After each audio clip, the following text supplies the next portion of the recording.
Hello friends, this video you have to see with the previous video where we have discussed about your rule 41 and 41A, but a small circular was not discussed. Now let us focus on that circular. Friends, that circular talks about circular number 133/03/2020. It tells certain important things about how to focus on value of assets. Basically, you can understand that this circular focuses on demerger, right? So when you talk about A Limited giving the ITC to B Limited and C Limited, it is based on what? The ratio is based on value of assets, all assets, whether or not ITC has been availed on those assets. So that is the logic. Now, certain important questions. When you talk about the ratio, value of assets, is it state based or pan India based? It is state based. So when you are talking about a company which is having pan India presence, right? So what are they trying to tell? You have to go with ratio of value of assets, not pan India based, but you're talking about state based, right? So first important analysis of that particular circular. So value of assets should be at state level, that is registration level, not at all India level. Let us understand this. Supposing there's a company XYZ which is demerged into ABC and PQR, there's nothing mentioned about PQR here, but you have to understand in this way. XYZ is demerged into ABC and PQR. Now, total assets of XYZ is 100 crores, which out of which 60 crores are in Madhya Pradesh and 40 crores are in Uttar Pradesh. So, XYZ is a company which is going to be demerged into ABC and PQR. It is having total assets of 100 crores in MP, 60 crores in UP, 40 crores. So, the ratio that you are going to go with is not at pan India level. Assume that out of which 40 crores asset is given to ABC, which means assets are given how much to ABC, one of the demerged entity, it is 40 crores. To PQR it will be 60 crores, right? Should we take 4:6 ratio? No, we are not required to take 4:6 ratio.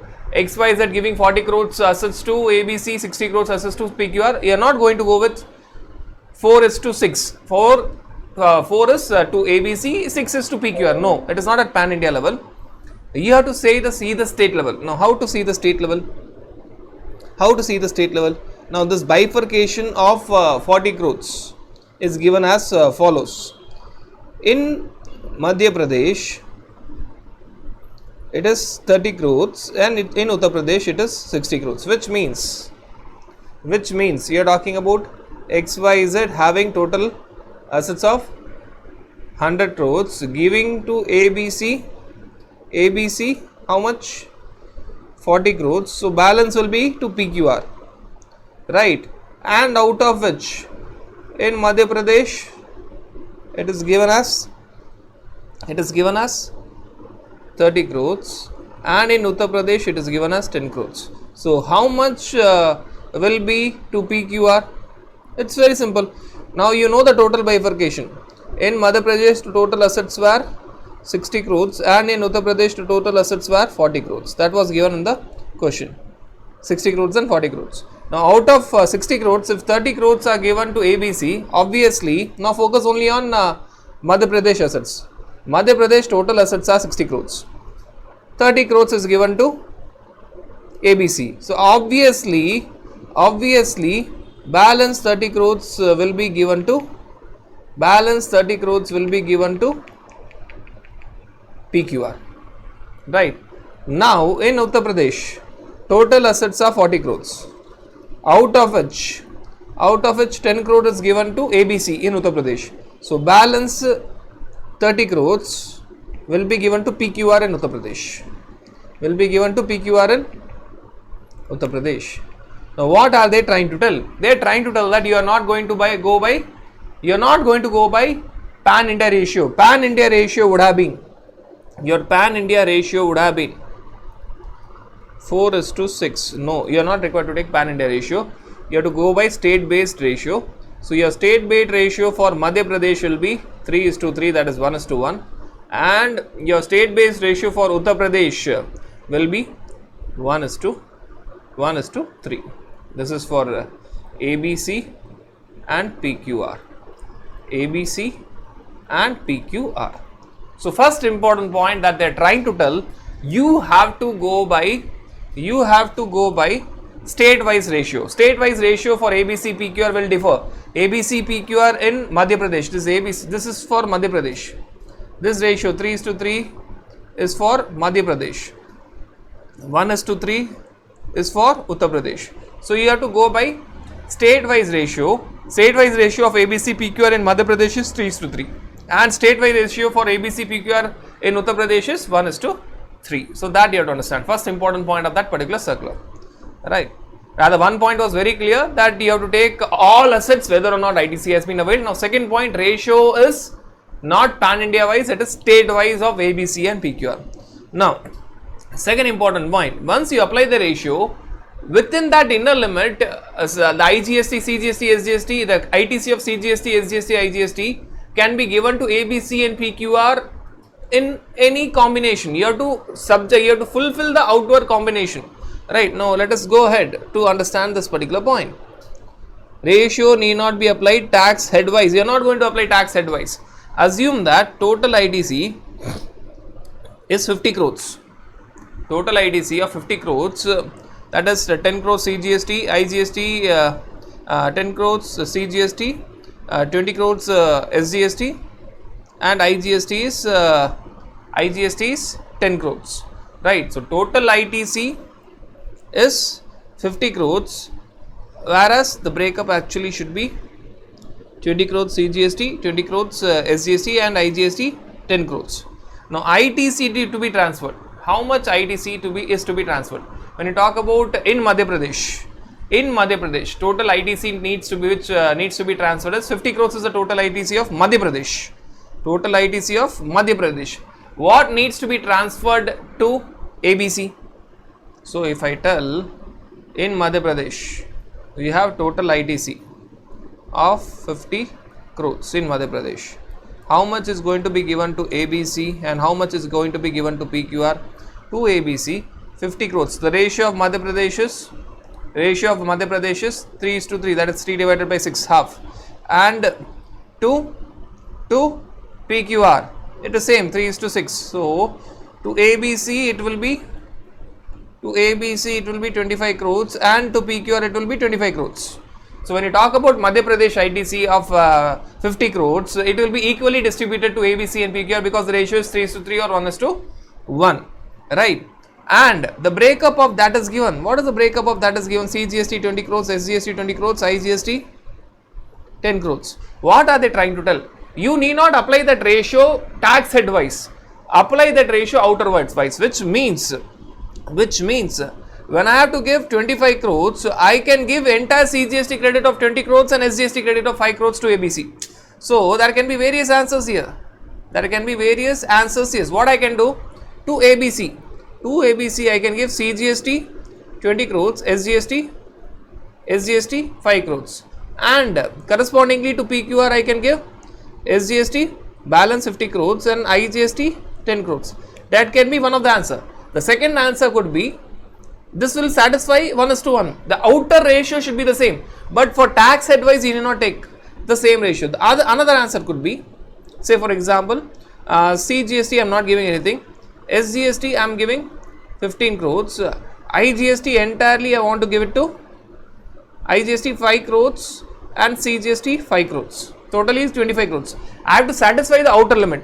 Total credit that is to be given to ABC is 25 crores. And within that available credit, I can give any credit to ABC. So, I am deciding to give CGST 5 crores, SGST 15 crores and IGST 5 crores. Correspondingly to PQR, how much I will give? CGST I have balance 15 crores and SGST I have balance 5 crores and IGST I have balance 5 crores. IGST I have balance 5 crores, 25. So, they are trying to tell that that ratio should be applied in toto, but not for CGST, SGST, IGST, but in toto. The ratio should always be matching. So, if you see here, it was very clear that you have to give 25 crores to ABC, 25 crores to PQR, and within that 25 crores inside how much CGST, SGST, IGST you are giving to ABC and how much balance you are going to PQR is up to you. You can decide on your own. Right, so that is an important point. And what are the relevant dates? Friends, you have to understand that ratio. So when you are applying ratio, you should see on which that ratio as on which date. So what are they trying to tell? Very logical points. When you talk about the ratio of value of assets, so ratio of value of assets should be as on the date of demerger. So on the date of demerger, what are the value of assets, whether or not IT has been availed on those assets given to ABC and PQR. So ratio of value of assets will be as on the date of demerger. But what about ITC to be transferred? So when you talk about ITC of 50 crores in Madhya Pradesh to be transferred, see, ITC will be always as on the date of filing ITC 02. Though the ratio is based on demerger date, but how much ITC is to be given is only when you are trying to give ITC. So on the date of demerger, you may have 500 crores ITC, but on the date of transfer, you are having only 50 crores ITC. So you have to see the ITC available as on the date of filing ITC 02 form. So they are very logical points. So ratio of value of assets is based on the demerger date. So ratio, you have to go with the demerger date ratio. But how much ITC are you going to transfer will always be decided by how much ITC is available when the company is filing ITC 02 form. So that is all about that circular which was left out. Now friends, let us discuss about the other areas of your input tax credit, other small areas which are left out, simple areas. Now we are talking about ITC and job worker. So focus is totally now shifting on your input tax credit and your job work.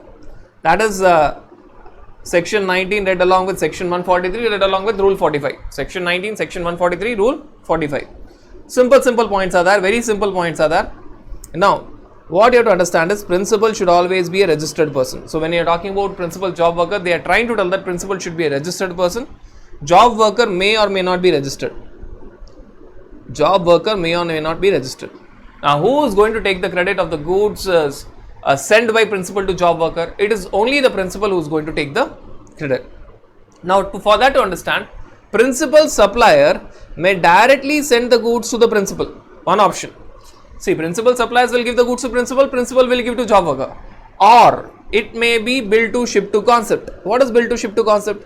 Principal supplier will bill the goods to the principal but ship it to the job worker, which means that if I am the principal, you guys are the job worker. So my supplier, either he will give me the goods directly, then I will transfer the goods to my job worker to you, or my supplier will directly give the goods to my job workers. So bill to me, bill to principal but ship to job worker. In either cases, whether I receive the goods as principal and then I give it to job worker, or whether my supplier directly gives the goods to my job worker, in either cases, who can avail ITC?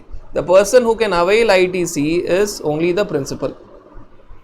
Right? It's very clear. Only principal can avail input tax credit. Right? Now, you have to understand that when the goods are given to the job worker, either directly by principal to job worker or by principal suppliers to job worker on bill to ship to basis, the goods have to be returned by the job worker within a prescribed time. Within a prescribed time. Right? So, time period is important. Now, what is the time period? This is note number 1. What is the time period? They are trying to tell that when you are sending the goods, rather before going to the time period, we will see the other points.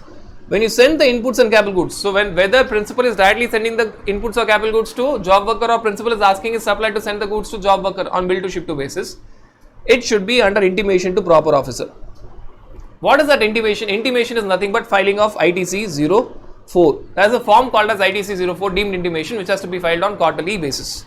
So it should be under intimation to proper officer. You are not required to give specific intimation. All you have to do is you have to file ITC 04 on quarterly basis. Plus it should be under delivery challan. Why? There is no supply between principal to job worker. So there is no supply of goods. Principal is giving goods to job worker. Is it supply? No. If it is not supply, there is no tax invoice. If it is not supply, it is under delivery challan. And principal has to give delivery challan even if my supplier, principal supplier is directly giving the goods to job worker.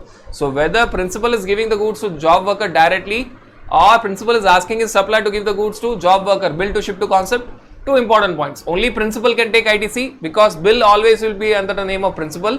And second important point, it will be under delivery challan. Why? There is no supply between principal and job worker. Right? Now, it is important thing that job worker can be job worker 1, job worker 2, job worker 3. So, I can send the goods to job worker, my job worker 1 can send the goods to job worker 2, he can send the goods to job worker 3. There can be multiple job workers in chain. Now, all you have to understand is, whether there is one job worker or multiple job workers, the goods has to be returned back within a prescribed time. So time is not going to increase if you have multiple job workers. The goods have to be returned, inputs or capital goods has to be returned by the job worker to the principal within time limit. Within the time limit. Now you may ask, what is the time limit? The time limit is 1 year for inputs and 3 years for capital goods. But it can be extended. So time limit for inputs is 1 year plus 1 year extension, which may be given by the commissioner. For capital goods is 3 years plus 2 years extension. Again, that extension may be given by commissioner. So what is the time limit for job worker to return back the goods to principal? For inputs, 1 plus 1. For capital goods, 3 plus 2. That extension, 3 plus 2. For certain special capital goods like your molds, dies, jigs and fixtures and tools, there is no time limit. So how to understand the time limit? Very important point. For inputs, job worker should return it within 1 year plus 1 year extension. For capital goods, normal capital goods, 3 years plus 2 years. For special capital goods, molds, dies, jigs, fixtures and bricks and tools rather, there is no time limit. Now you may ask, what if the goods are not returned within the time limit? If the goods are not, and wait, before we go with the consequences, you have to understand this time limit will start from where? Normally this time limit will start from the date when the principal has removed the goods to the job worker. It will start from the date of removal of goods by the principal. But in case the goods are directly received by the job worker from principal supplier, then the time limit will start from date of receipt of goods by job worker. So when this time limit starts, normally the time limit starts from date of removal of goods by principal. But in special cases, what are the special cases? In case job worker has directly received the goods from the supplier of the principal, principal has never removed the goods. In that case, it is date of receipt, not removal, date of receipt of goods by job worker. Special case, date of receipt of goods by job worker. From that date, time limit will start. Now another question. What if the goods are not received within the time limit? If the goods are not received back by the principal within the time limit, then it is deemed to be supplied by the principal right from the date when the goods were removed by the principal, or right from the date when the goods were received by the job worker directly from principal supply. So it will be treated as deemed supply, not from the end of the time limit, but right from the beginning. It will be treated as deemed supply right from the beginning. So such supply has to be declared by the principal in this GSTR 1. Right, principal is liable to pay tax along with interest. Why? Because it is deemed supply not from the completion of the time limit, 1 year plus 1 year or 3 years plus 2 years. It is deemed supply right from the date when principal has sent the goods to job worker or job worker has directly received the goods from principal supply. So from that time, so it will be taxed with interest. Now you may ask, anyways, even if it is after time, job worker is going to return back the goods after the time limit. Don't worry, such return by job worker will also be treated as supply. So all you have to understand is that is a very important point of time limit. What will happen if the goods are not returned by the back by the job worker to principal within time limit? Point number 1, it will be treated as deemed supply for the principal right from the beginning. That is, principal will pay tax plus interest.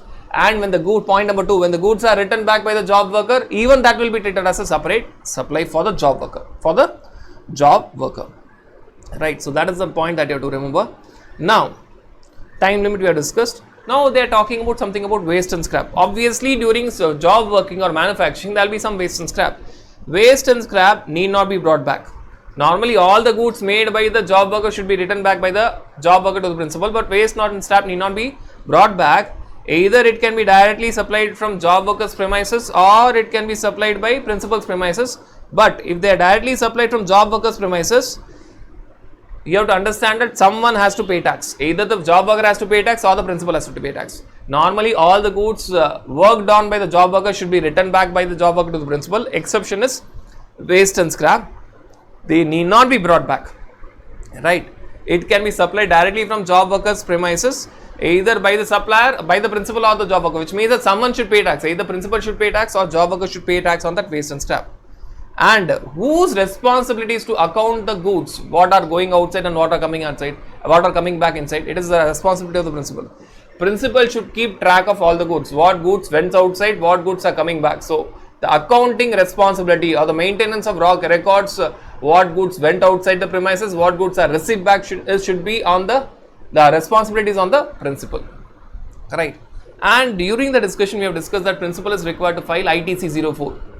that is deemed intimation to the proper officer. That is ITC 04 is nothing but a quarterly return that has to be filed after the end of the quarter within 25 days. Extension can be given by the commissioner.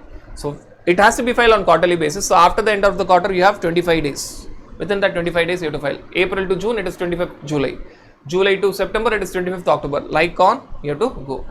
And what will be there in ITC 04?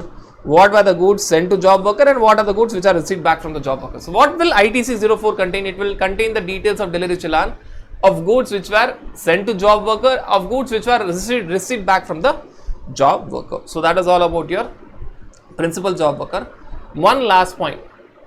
Can principal sell the goods directly from job worker's premises? In the beginning, friends, if you remember, I said principal should be registered person. Job worker may or may not be registered. Right, that was the starting part. But if principal is telling that job worker you directly sell the goods from your premises, can principal directly ask the job worker to sell the goods from his premises to his customer? See, again it is bill to ship to. Rather it is bill from dispatch from. Bill from principal's place and dispatch from job worker's place. It is ulta of bill to ship to. It is exactly opposite of bill to ship to. Principal is selling the goods but dispatch is from job worker's premises. Bill from principal but dispatch from job worker premises. So it is ulta. Is bill from dispatch from possible? Yes. Bill from direct supply or direct export from job worker premises is nothing but bill from dispatch from. Ulta of bill to ship to. Is it possible that principal can directly sell the goods or export the goods from job workers premises? Yes, it is possible, but on the basis of certain conditions.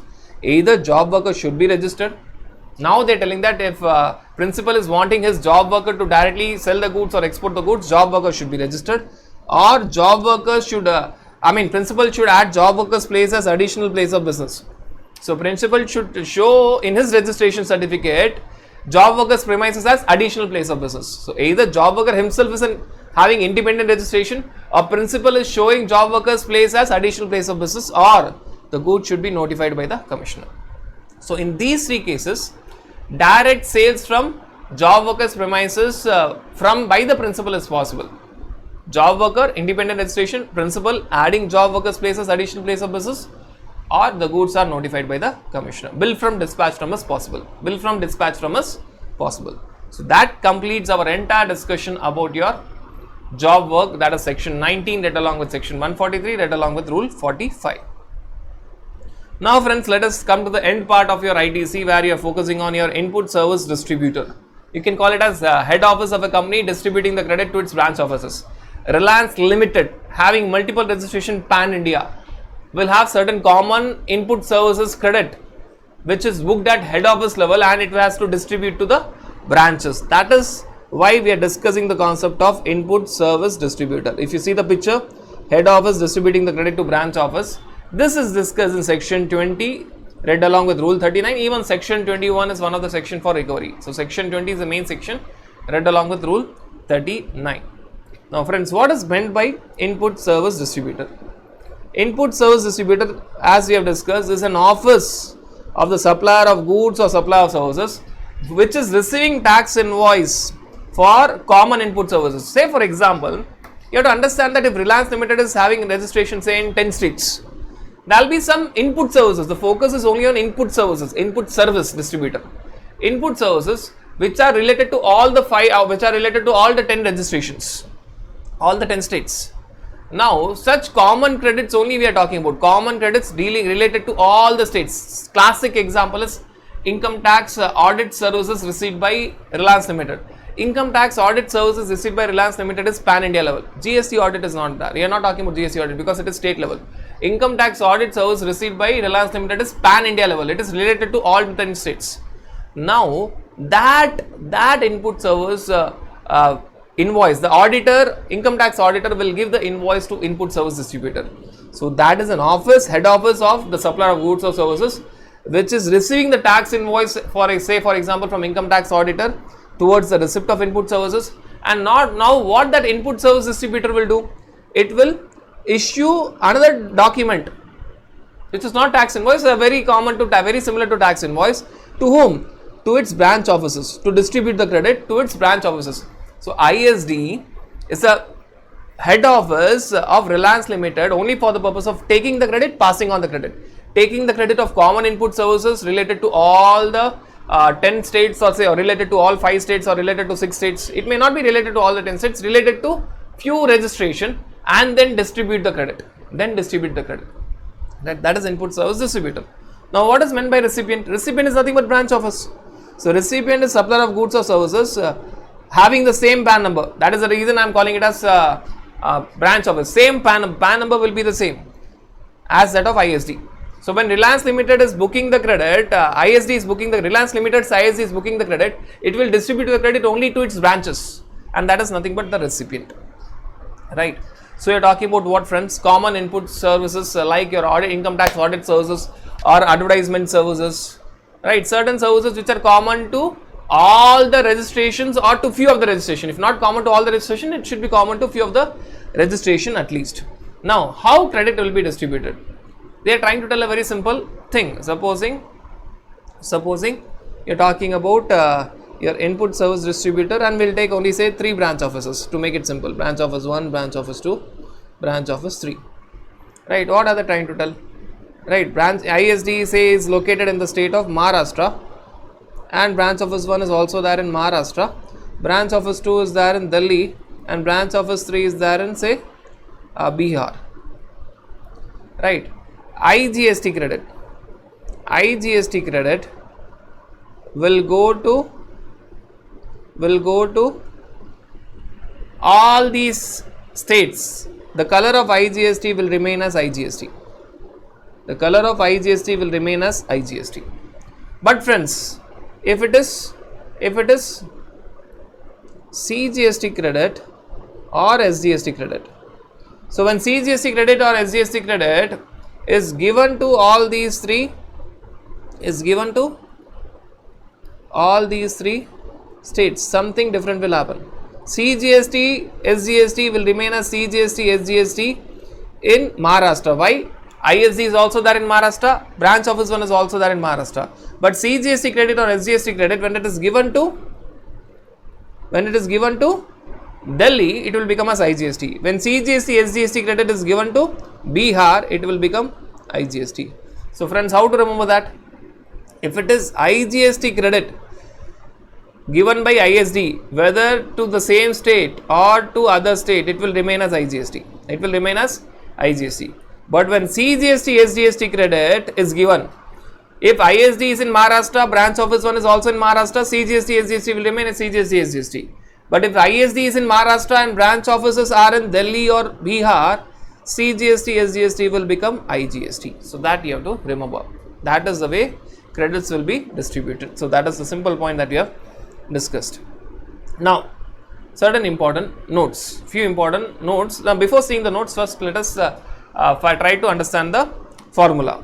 Now, if credit is related only to one branch, then we will take up the notes. If credit is related only to one branch, how to distribute? We have seen how the color will be there.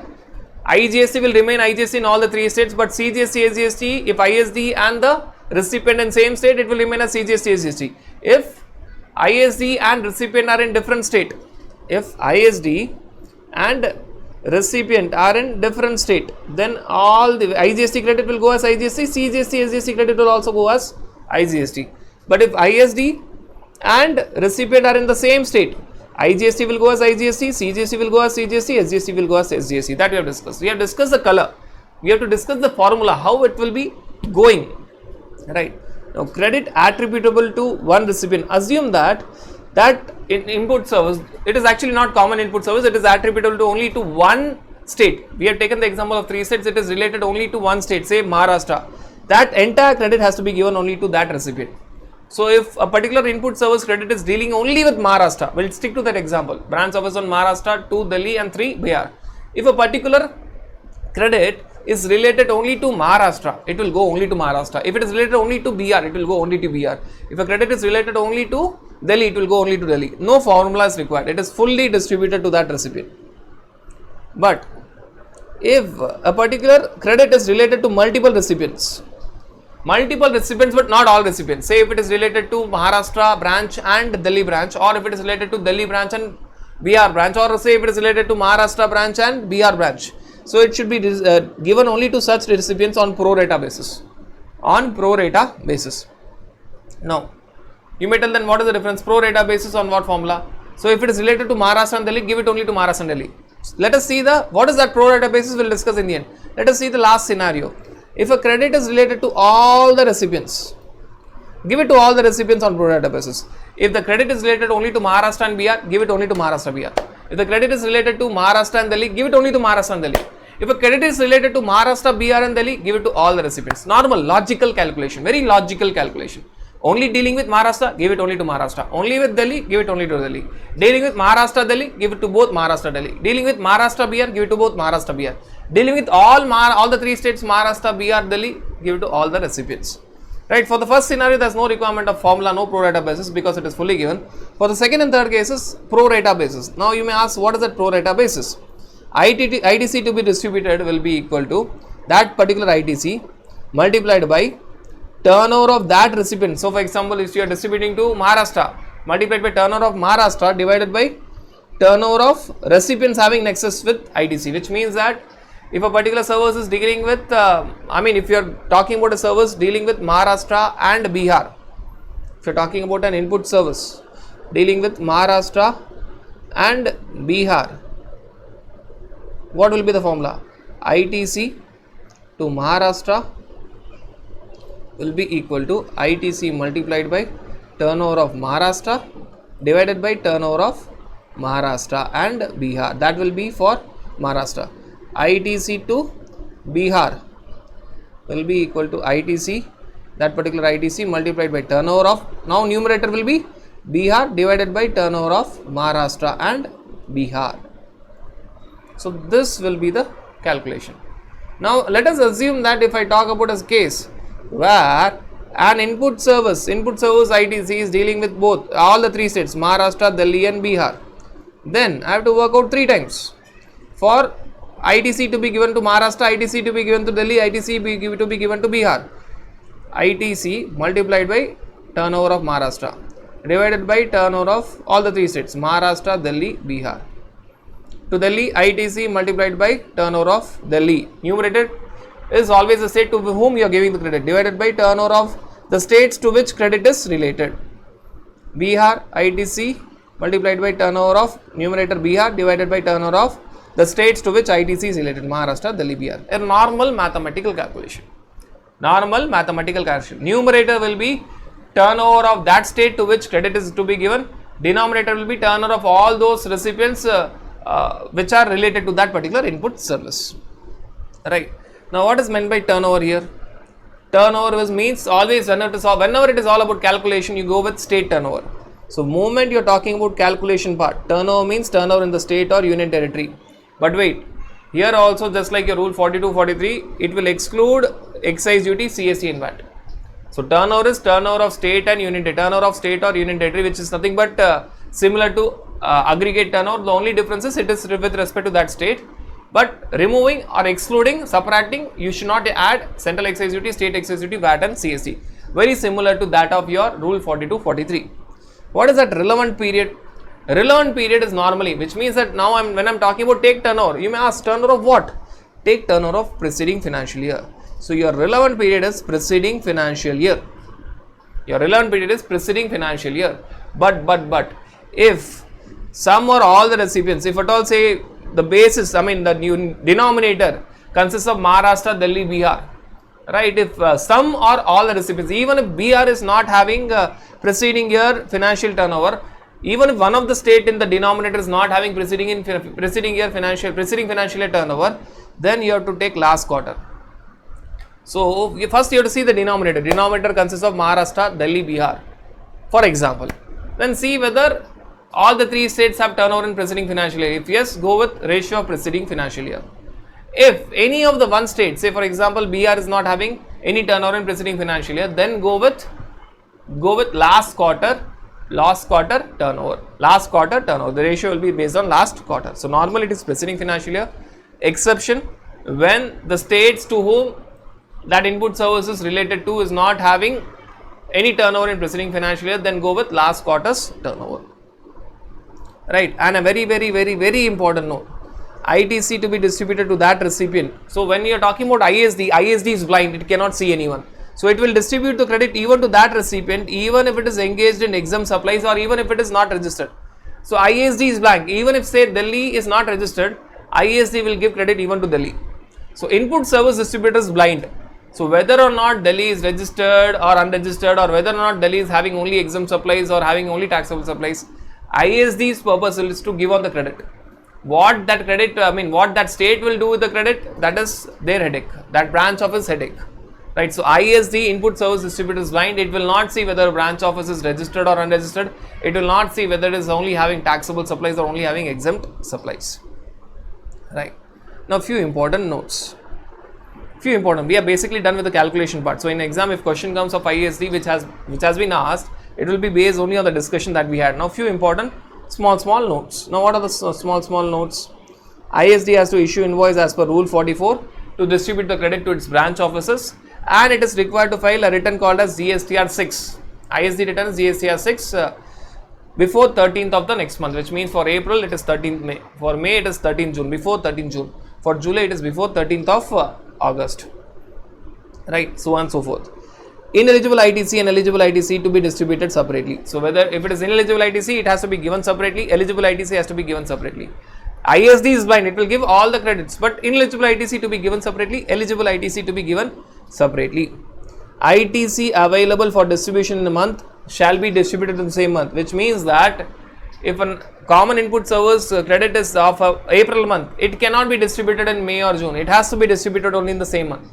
This is a bit harsh, but that is how law is framed. So ITC of a particular month, say August, has to be distributed only in the month of August. It is not possible to distribute in the month of September or October. So that is harsh point, but yes, it is one of the point of law.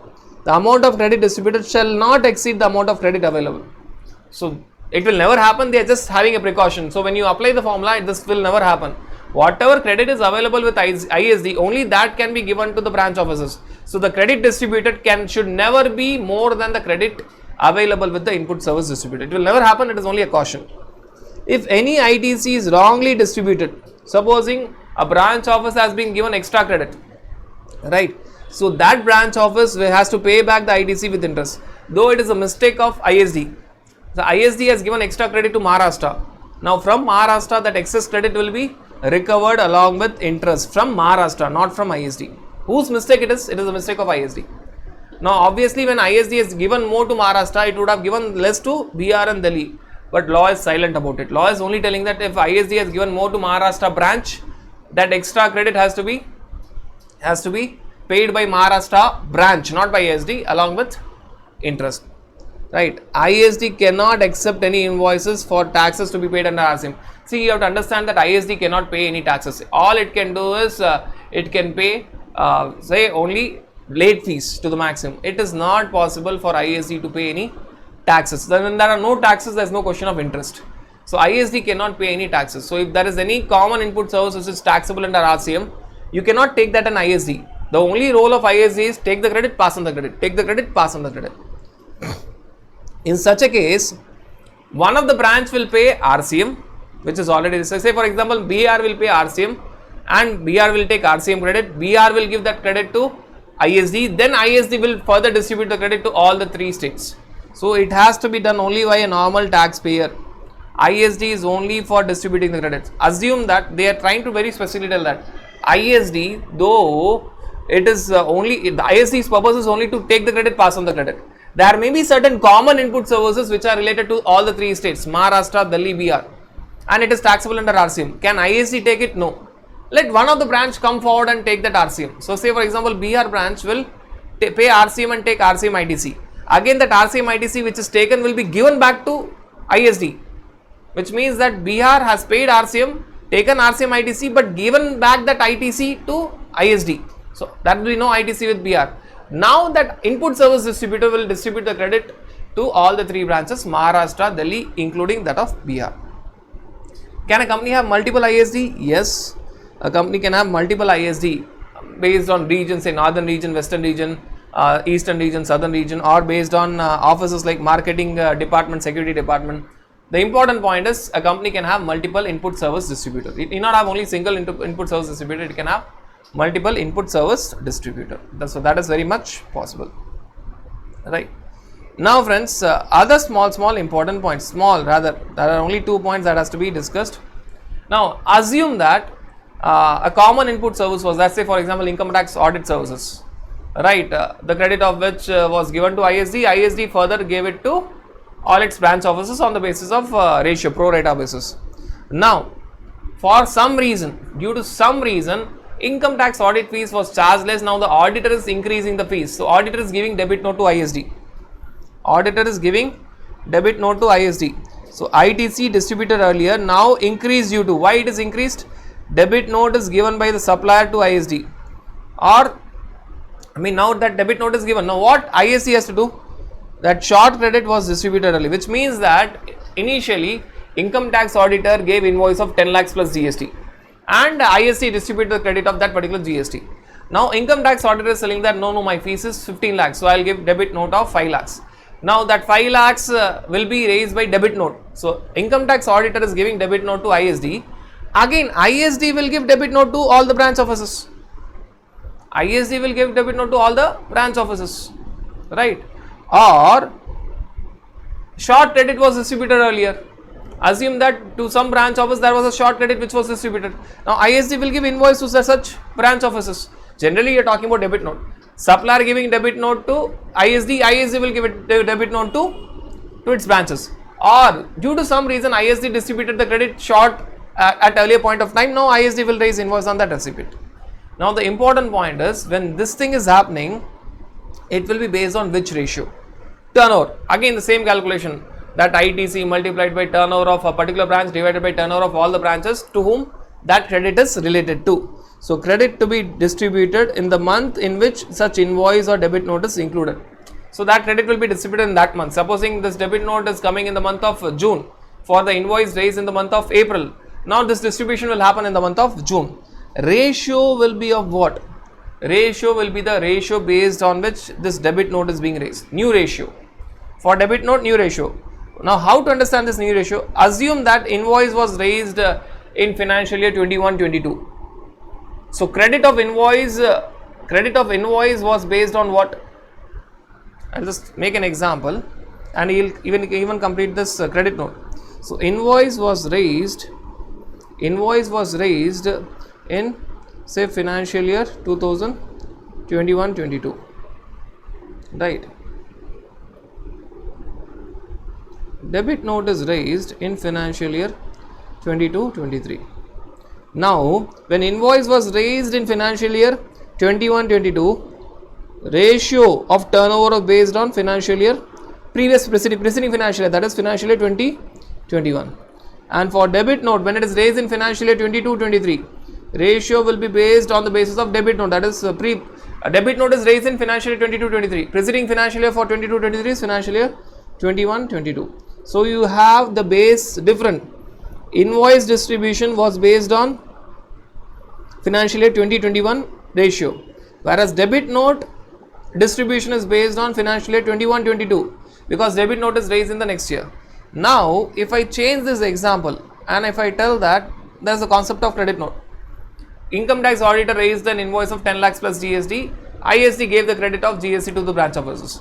Now there is a credit note given by the income tax auditor for 2 lakhs, price reduction, right? In that scenario, ISD has to ask the branch office to reverse the credit. When the supplier is paying a lesser output tax, ISD has to reverse the credit. When ISD has to reverse the credit, it has to tell its branch office to reverse the credit.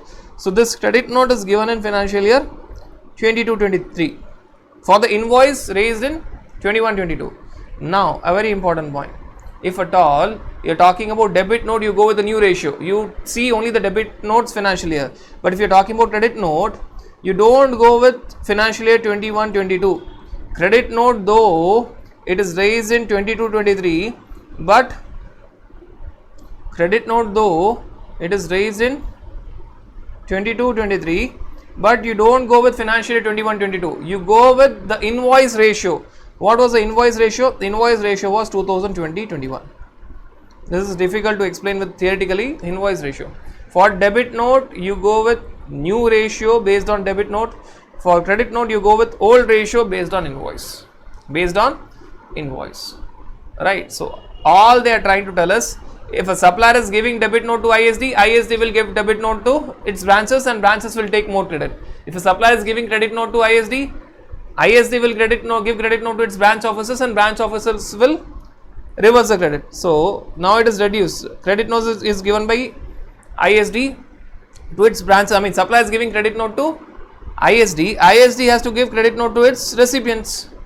Now, recipients has to reverse the credit, but that reversal of credit will be based on the old ratio. Old ratio means invoice based ratio. Debit note means ratio based on debit note. Credit note means ratio not based on credit note but ratio based on invoice. For debit note means debit note based ratio. So, debit note financial year, see the previous financial year. Credit note means ratio not based on credit note time but based on invoice time. See the invoice date and see the preceding financial year. So, that is what you have to remember. It is only a very theoretical point, but anyways, we have to cover everything. Our objective is to have 100% quick revision. So, we have to even see small points which can be asked in your multiple choice questions.